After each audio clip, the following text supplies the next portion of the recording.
Okay. Aloha students, nice to see you. Today is one of my favorite days. Today we're going to talk about political spectrum number 2. I hope you enjoy it. This is one of my 2 favorite things in the entire course. The box arrow box, if you recall that, and political spectrum number 2. Two of my most faves. Okay, hope you enjoy it. Here we go. You need a blank piece of paper. You can see that my piece of paper is landscape style. Let me just say this right up front. If you would like to just sort of watch this first as I do it before you put it down to paper, because it is not necessarily just going to be words written down. It's sort of a graph. So if you want to just sort of follow along, and obviously stop your video as you go along. Okay? So the way we do this is we don't fold it in half or anything like that, but this is landscape style. So I'm going to take a straight edge to start off. Now, you probably have a lined piece of paper, and you know how you have that red line for your margin. Okay, so what I'm going to do here is I'm going to make a sloping diagonal line from the lower corner up here to about where the red line is. Okay, so my sloping red line, or my sloping line, should look something like this on the full piece of paper. Okay, I'm pretty happy with that. I think that'll be fine. And then this is my graph. Okay, the graph is going to designate what I'm going to call over here amount of government. All right, so far, all the way over here at the very far left side, we have 100%, and obviously what would be the opposite of that is 0% down here in the lower right hand corner. Okay, now the way I want you to try to sort of think about this as I go forward with this is there's going to be 5 sections I'm going to divide this up into. So sort of think about that as we go through. Alrighty? Okay, so I'll be zooming in and out of this thing as we go along. Again, 5 sections, so sort of keep that in mind as we go. Alright. So let's start over here. There's going to be, the 5 sections have terms that designate them, and basically there's an argument that there's 5 government forms throughout history. I like political spectrum number 2 because this can be applied to today. It can also be applied to world history. All right, so what kind of system do you have when you have 100% big government? Well, this is a term you may be familiar with. The term is, and I'm going to, let's see, we're going to write it sort of right across here. The term is dictatorship. All right. Now, this is a term I'm sure you're all familiar with because there's been lots of dictators throughout history. And how should we define this? Okay, so my definition for dictatorship is going to be rule by one. All right. Now let's put some examples down. Okay, so are there some modern examples even today that we can think of in our world today? Well, most people would think of, I think, right off the bat, I think they would think of the guy in North Korea, Kim Jong-un is his name. Don't forget his father, Kim Jong-il. Don't forget him.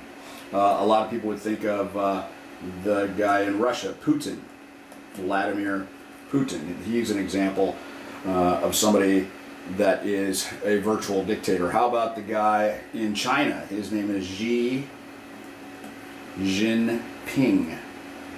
Xi Jinping. He's very, very powerful, very untouchable. The guy down in Venezuela, his name is Maduro. Okay?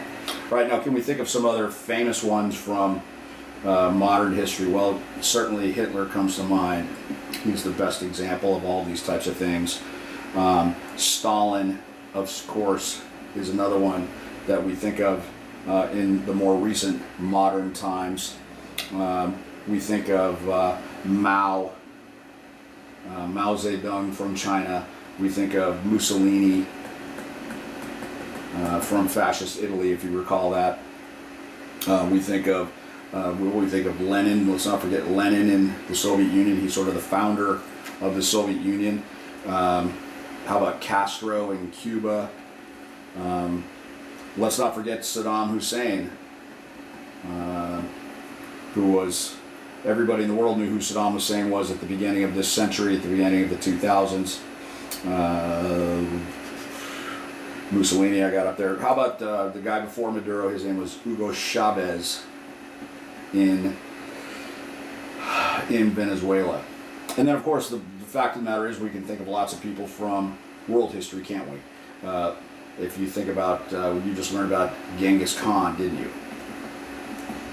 How about Alexander the Great? Perfect example. We're going to start learning about the British kings, and we'll talk about a famous one named Henry VIII. But really, you could say, I would say, any king from history. If you wanted to make a list of, and frankly, any queen. All right. How about the Egyptians, Mr. O'Brien? Sure, any pharaoh that's an excellent example. Any pharaoh. Mr. O'Brien, how about Augustus Caesar? All right, very good, excellent. Any emperor. If you know anything about Russian history, they had czars there. The last czar was, his family ruled for 300 years. Czars have been in charge of Russia. The last czar was killed in 1919. All right? Okay, so that makes sense, right? Dictatorship rule, and then we'll make a list of a bunch of dictators. All right, so let's slide all the way over here. All right? So now what would it be over here when we have 0% government? Now, some people would say, well, if there's zero government, there would be 100% freedom. If we were to make a freedom list, a freedom graph, our freedom graph would be the exact opposite, because there's virtually no freedom here. We do the exact opposite. So some people would argue, oh well, zero government, that would be great because we'd be free to do anything we wanted. Well, I'm not sure if that is exactly something that you would like, because what we typically call this way over here is we call this anarchy. All right, now, anarchy is basically, the definition we'll say for this is, we're going to say no rules. All right, no laws. And really what we're talking about is chaos here. Anything goes. Now, my example that I think many of you are aware, have seen these movies, I would say that my example over here is the Purge movies. The Purge series. I guess there are several of them now. There's certainly more than one. I think there's got to be multiple. But what's the premise? What is the premise behind the movie The Purge? Well, there's a period of time for 24 hours where there's no laws, and it's a free-for-all, and it's a time to hopefully attempt that the bad people will purge themselves. That's the concept behind it. It's a 24-hour period where there's no rules, no laws, no nothing. All right? Okay, so let's go. We've got both edges here. Okay, so now let's go down, sort of right down the middle. So if you got rule by one over here, and you've got no rules over here, so let's go right in the middle. This is going to be one you've all heard of. This one is going to be called, I'm going to call this one right in the middle, I'm going to call it democracy. And the definition of democracy, ladies and gentlemen, is rule by majority.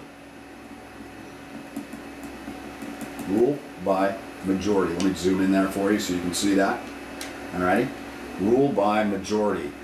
That should make sense to you, right? We're right in the middle of this thing. Okay? 100%, 0%, right in the middle would be 50%. So what do we sort of think of when we think of a democracy? We think of, well, people voting and what person wins the vote or what person doesn't win the person who wins the vote or the idea that wins the vote is the one that gets the majority of the votes.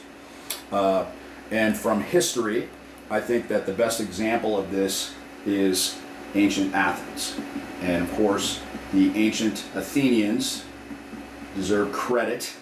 They were the ones who invented democracy in the first place. And we sort of, before I left, we sort of talked about that. The Athenians.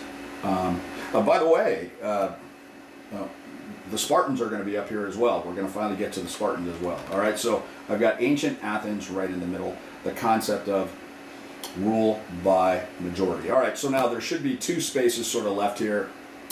I've left there kind of tight, but that's all right. We're going to try it out. Alrighty, so what it would be if you've got a 50% here and 1 here, we're going down in numbers. We're going up in amount of government, we're going down in numbers. Okay, so 50% down to 1. Well, there's got to be something in between there, and so what we do is we call this area in between, we call this oligarchy. All right. Now, what this means is rule by few. All right. So you can see what I'm saying. 1, and we get to some more until we get to a majority. That's why this one is right in here. All right. All right. Now, rule by few. Let's do the other one over here. And then I'm going to come back to oligarchy in just a second. All right, now what goes in this space? Okay, so here's your hint. Here's your hint for what goes in this space right here. We'll give some examples of oligarchy in a second. Here's your hint for this one over here.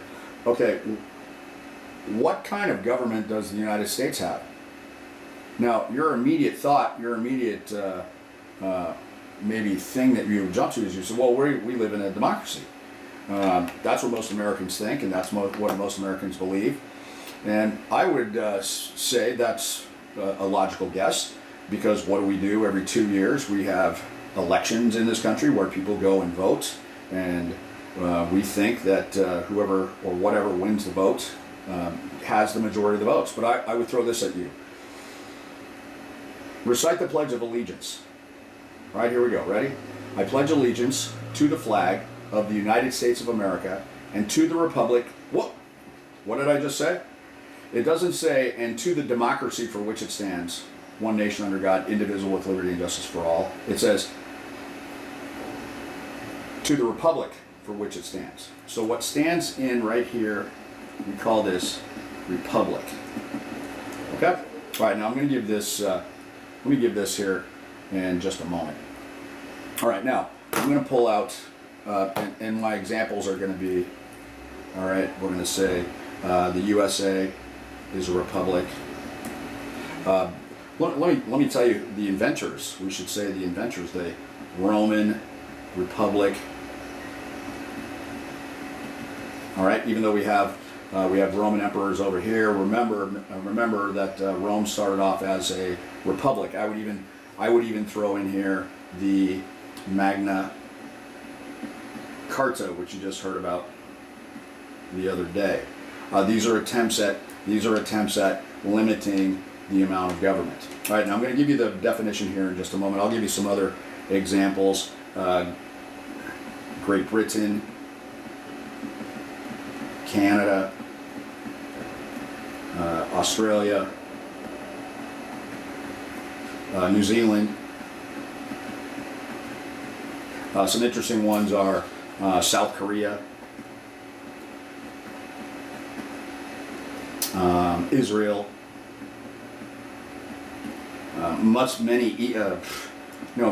even Eastern Europe has now,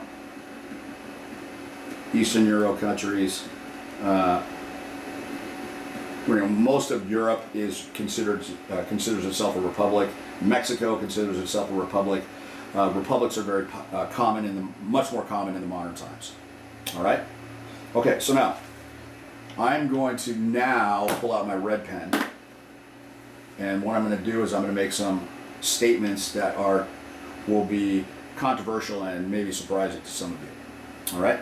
Okay, so what do red pens do? Well, red pens mark things, teachers use red pens to mark things that are wrong or incorrect. So what I'm going to make some statements here is, you know the old Ghostbusters movie where you had the ghost and then you had the red circle around the ghost and then there was a slash through it.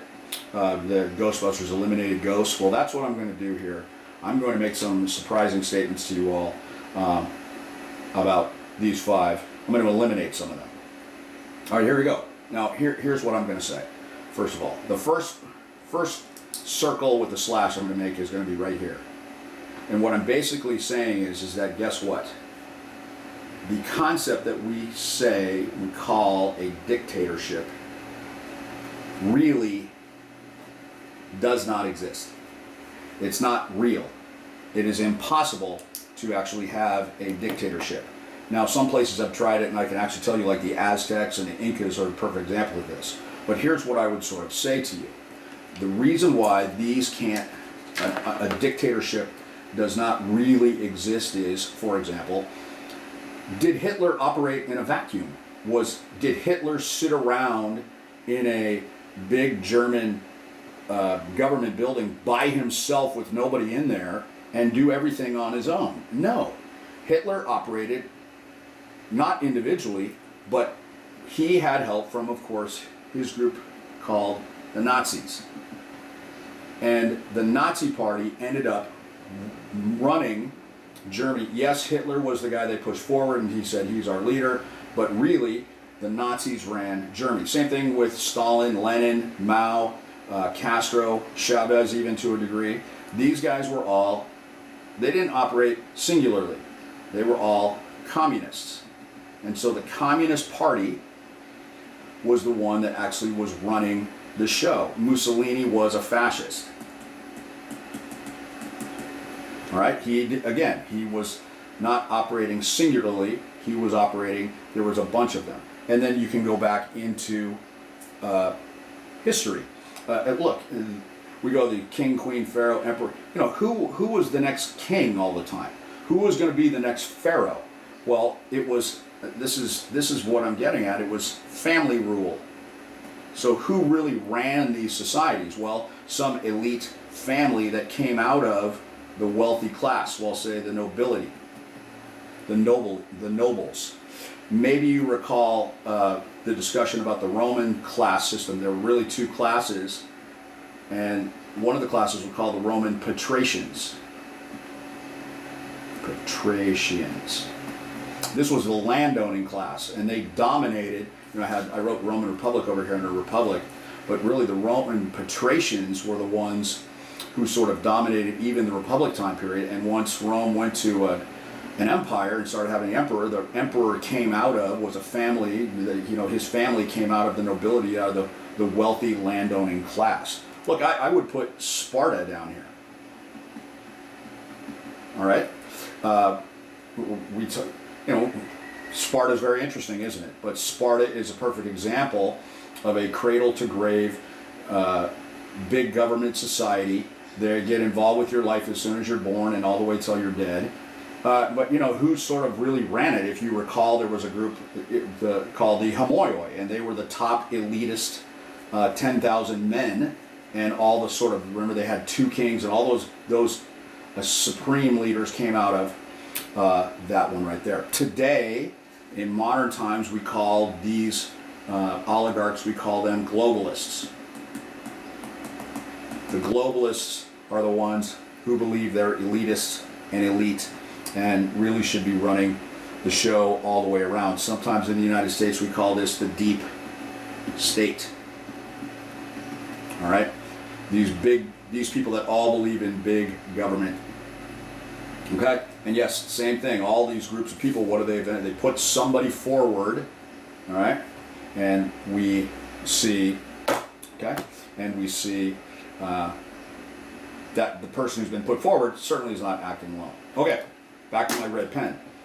All right, here's the other one I would say, that anarchy, I'm going to cross this one out. Now, I'm not going to dispute that anarchy exists, but I'm going to say anarchy cannot be permanent. Anarchy happens, but it cannot be permanent. And here's what I would sort of say. People don't like anarchy. People don't like it when anarchy is going on. And so what happens is the people say, we want to get out of this as soon as possible. We want to move on from this as soon as and as quickly as possible. If I say this, okay, so here's what I say in class.